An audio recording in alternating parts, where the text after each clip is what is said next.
ये है दिल्ली दर्पण।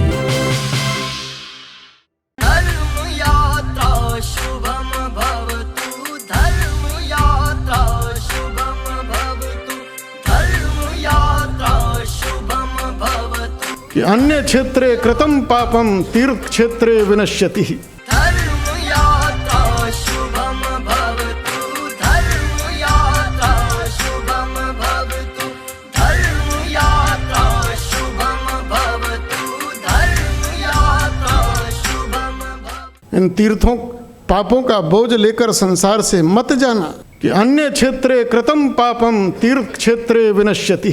तीर्थ में जाकर मन पवित्र हो जाता है, पाप धुल जाते हैं, किंतु तीर्थ क्षेत्रे कृतं पापम, अगर तीर्थ क्षेत्र में आपने कोई पाप किया है तो उसको धोने का कोई भी साबुन शास्त्र ने नहीं बनाया है। आपका विनाश ही होगा और कुछ नहीं होगा। तो तीर्थ यात्रा बहुत अच्छा विषय। मैंने तो बहुत पहले ये विषय रखा कि भारत के अंदर हमने भारत सरकार से भी निवेदन करा कि तीर्थाटन और पर्यटन को अलग अलग करो। आज तीर्थों की पवित्रता रहनी चाहिए।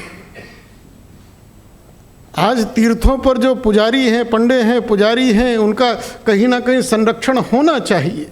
एक समय था हरिद्वार से पैदल चलते थे,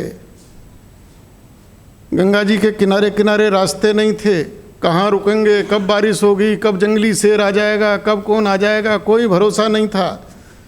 एक दो जगह बाबा काली कमली वालों की धर्मशालाएं होती थीं, रुकने की जगह कुछ आटा चावल मिल जाता था। लोग अपना बिस्तर, अपना राशन लेकर जाते थे।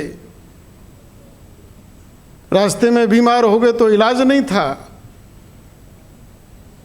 और तब तीर्थ इतने दुर्लभ थे कि एक कदम भी चलते थे तो भगवान की याद आती थी कि जय केदार बाबा, जय बद्री विशाल। उसी शक्ति से आदमी जाता था और जाकर वहाँ मूर्ति दर्शन नहीं होता था, भगवान का ही दर्शन होता था। क्योंकि जाते जाते जितना भी रजोगुण था, तमोगुण था, सब धुल जाता था। और तब उन स्थानों पर रहने वाले पंडा पुजारी गर्म पानी देते थे, रजाई देते थे, भोजन देते थे, बुखार हो गया दवाई देते थे। 12 महीने कोई नहीं गया तो तीर्थ पर रहकर भगवान की दिया बत्ती करते थे। और चलते समय जो भी आपने दे दिया रख लिया, बाकी 6 महीने नीचे आते थे। लेकिन आज आदमी चलता है, 20,000 की गाड़ी लेकर जाएगा, फिर वहाँ से हेलीकॉप्टर करेगा, 10,000 का होटल कर लेगा, बच्चों के साथ बैठ के रेस्टोरेंट में 5,000 का बिल बना देगा। और कहीं पंडा ने 500 रुपये मांग लिए, 100 रुपये मांग लिए, आफत खड़ी कर देता है, आफत खड़ी कर देता है। उस समय ये विचार नहीं करता कि आदि अनादि काल से इन लोगों ने तीर्थ की रक्षा की है तो हमारा धर्म बनता है। तो कहीं ना कहीं इन यात्राओं के पीछे ये हमारी भारत की सांस्कृतिक रूप से हमको जोड़ती हैं, ये बात बिल्कुल ठीक है, मैं उस विषय पर नहीं जा रहा।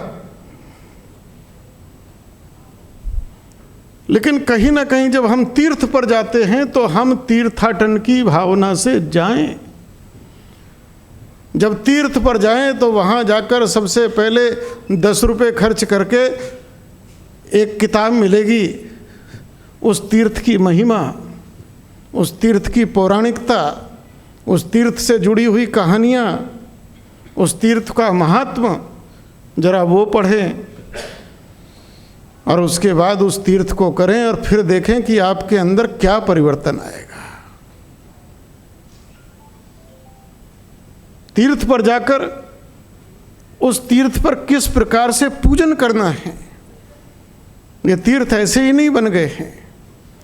पुराणों में, शास्त्रों में हर तीर्थ की महिमाएं लिखी हैं, शास्त्र की विधि लिखी है, पूजन की विधियां लिखी हैं और प्रत्यक्ष उनका परिणाम होता है। तो तीर्थों की मर्यादा बना के रखना, अरे भाई मुझे बड़ा दुख होता है, चाहे हरिद्वार हो चाहे बद्रीनाथ हो, एक दिन के लिए आदमी जा रहा है तो क्या एक दिन के लिए बोतल छोड़ नहीं सकता क्या? मर जाएगा क्या? या तीर्थ पर भी ये बहुत जरूरी है आपके लिए?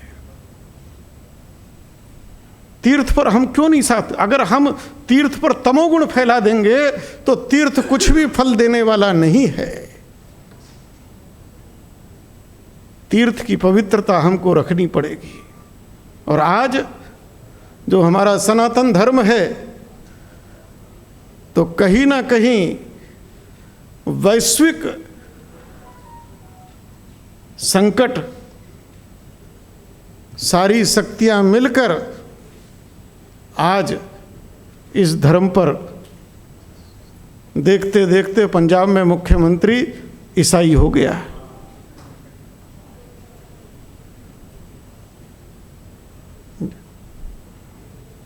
पता भी नहीं लग रहा देखते देखते क्या हो रहा है।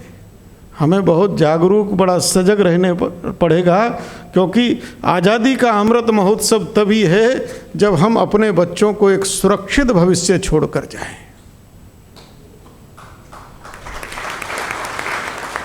जिससे गर्व से हमारा नाम ले सके।